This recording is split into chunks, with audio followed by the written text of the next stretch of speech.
What's today's date? It's an interesting thought, right? Just look at your smartphone to find out. But think about this. Was it always easy to know the date? Did people long ago understand our 365-day year? They did, somewhat, but it was more complicated for them. Now, let us delve into the world of the Mayans, those ancient architects of time. They crafted their own calendar system, starkly different from our orderly Gregorian calendar. Their cycle spanned a staggering 819 days. Indeed, that's over 2 years in our terms. What's truly fascinating here? The start and end points of this colossal cycle remained an enigma, baffling the brightest minds for centuries. The Mayan calendar was far from a mere sequence of days. It was an intricate maze of time. The Mayans' approach to timekeeping dwarfed our methods in complexity and sophistication. It was a calendar composed of interlocking cycles, a veritable Russian doll of temporal measurement. Fast forward to the 1940s, when some astute minds finally deciphered the Mayan calendar's secrets. Yet, it was the work of 2 American scholars, John Linden and Victoria Bricker, that truly transformed our understanding. These pioneers challenged conventional wisdom. They radically transformed the Mayan cycle, extending it from a modest 819 days to an astounding 45 years. This is akin to comparing a short sprint to a grueling marathon in the realm of timekeeping. Suddenly, intricate patterns began to emerge from this chronological mosaic. Their discovery was groundbreaking, revealing the Mayans' timekeeping to be far more complex than previously thought. Their calendar was not a mere count of days, but a rich mosaic of glyphs, symbolic representations far surpassing our modern emojis in depth and meaning. These glyphs represented a sophisticated temporal language, each symbol a note in an elaborate symphony of cycles. Envision deciphering a date not through numbers, but by interpreting a series of complex icons. It's akin to comprehending a narrative told solely in hieroglyphs. This insight into the Mayan calendar was not a mere historical tidbit. It revolutionized our understanding. It highlighted that while we pride ourselves on our digital timepieces and atomic clocks, the Mayans had surpassed us in the art of timekeeping millennia ago. Their calendar was more than a tool to mark days. It was a profound cosmic narrative of time itself. So, when you next check the date on your device, remember the Mayans. They were the true maestros of time. Trying to understand a Wi-Fi symbol without ever having seen one before. That's how enigmatic these Mayan glyphs were. Each glyph, whether depicting a jaguar or an eagle, represented a day. And here's the astonishing part. They repeated the entire cycle 4 times over. So, we're discussing a period of 819 days, multiplied by 4. Let's term these segments blocks, each distinguished by a unique color. Initially, it was believed that these colors correlated with the 4 cardinal directions. But astonishingly, it was actually about the sun's journey in the sky. Yellow symbolized its zenith, white its nadir. The 1980s heralded even more revelations. Researchers uncovered that these colors were not merely aesthetic. They were a testament to the Mayans' profound astronomical knowledge. Consider the example of Chichen Itza in Mexico, with its awe-inspiring step pyramid aligned impeccably with the equinoxes. On these equinoctial days, when daylight and darkness are in balance, the sun illuminates a serpent sculpture, creating an illusion of it descending the pyramid. Imagine witnessing that spectacle in ancient times. But the story deepens. Have you ever come across the term synodic period? It's essentially a cosmic measure for tracking celestial bodies. The Mayans excelled in recording these periods for planets ranging from Venus to Saturn. And here's the remarkable part. American researchers discovered that these synodic periods corresponded with, you guessed it, 819 days. Take Mercury, for instance. Its synodic period is 117 days. Multiply that by 7, and you arrive at 819. A mere coincidence? Highly unlikely. These ancient astronomers were onto something monumental, but it required extensive calendar analysis to unveil the grand design.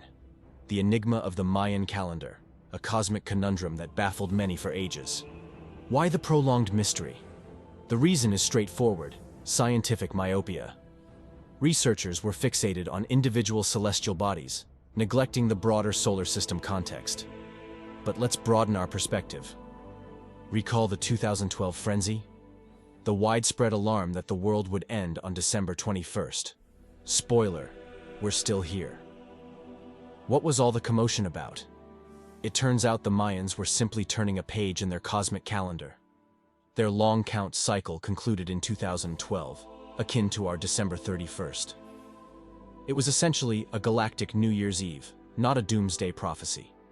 So, the panic was as senseless as fearing global annihilation every January 1st. Yet, the Mayans' legacy extends beyond astronomy and calendars. They were the unsung vanguards of rubber technology, experimenting with it 3,000 years before Charles Goodyear's innovations. They harvested latex from rubber trees, transforming it into an ancient precursor to modern rubber. This wasn't an isolated Mayan endeavor either. The Aztecs and Olmecs were also engaged in rubber usage. What did they create with this material? They weren't manufacturing car tires, that's for sure. Perhaps they crafted rudimentary sandals, though such artifacts remain elusive in archaeological records, a genuine disappointment, as they'd be a fascinating discovery. And let's not overlook their recreational activities. The Maya engaged in games using rubber balls, varying from casual softball-like games to intense soccer matches. Their ball games were akin to basketball, but with a unique twist. The hoops were positioned a daunting 23 feet high and mounted sideways. This was certainly not your average sport. Let's delve deeper into the extraordinary story of the Mayans, casting a new light on their remarkable achievements. The Mayans were not just innovators in timekeeping and rubber production. They were also the first true enthusiasts of chocolate. The word chocolate likely derives from their term xocolotl, translating to bitter water. But forget about the sweet candy bars of today. The Mayans cherished a potent concoction, a robust mixture of ground cocoa beans, often infused with spices like peppers and cornmeal. Imagine a spicy chocolate drink. Cocoa beans held a sacred status, even serving as a form of currency. In their society, the luxury of chocolate was accessible to all, a testament to a civilization far ahead of its time. Thus, the Mayans stand as multifaceted pioneers, masters of calendrical systems, early adopters of rubber technology, and the original creators of chocolate. Their legacy extends beyond the misinterpreted calendar and exaggerated apocalyptic predictions. It encompasses profound astronomical understanding, innovative use of natural resources, and a passion for the rich, spicy cocoa drink that has evolved into the chocolate we relish today. Remember, when someone mentions a Mayan prophecy, it's worth reflecting on their genuine contributions, perhaps while enjoying a piece of chocolate. Now, let's explore another facet of Mayan ingenuity, their advanced water management techniques. Where did they source clean water for their prized cocoa beverages? From the oldest known water filtration system in the Western Hemisphere. While modern society relies on products like Brita filters, the Mayans were far more advanced. They utilized zeolite, a mineral group containing aluminum and silicone compounds, effectively nature's water purifiers. This ancient method still influences contemporary technology, with zeolite used in modern air and water purifiers, a direct inheritance from Mayan innovation. But let's contrast this with Europe's later advancements. Roger Bacon, a prominent medieval scientist, developed a sand filtration system only in 1627, nearly 2 millennia after the Mayans. This lag highlights the remarkable foresight of Mayan engineers. And their ingenuity didn't stop at filtration. In areas lacking rivers or lakes, the Mayans ingeniously collected rainwater. They constructed vast reservoirs within limestone bedrock, akin to ancient underground water tanks. These were no mere cavities. They were lined with a watertight material, an early form of waterproofing. Additionally, they built channels to divert hillside water into these reservoirs, effectively creating a miniature water cycle. It's estimated that a single reservoir could store around 10,000 gallons of rainwater, the equivalent of filling about 55 modern hot tubs. With their passion for chocolate and pioneering water technologies, the Mayans were truly ahead of their time. The next time you sip a cocoa drink, consider the Mayans' role in advancing the water filtration systems that made such delicacies possible. Have you ever considered that the Mayan calendar might be more than what we've been told, revealing a depth of ancient wisdom rather than just doomsday predictions? If you're curious to learn more about such intriguing topics, don't forget to like and subscribe for more.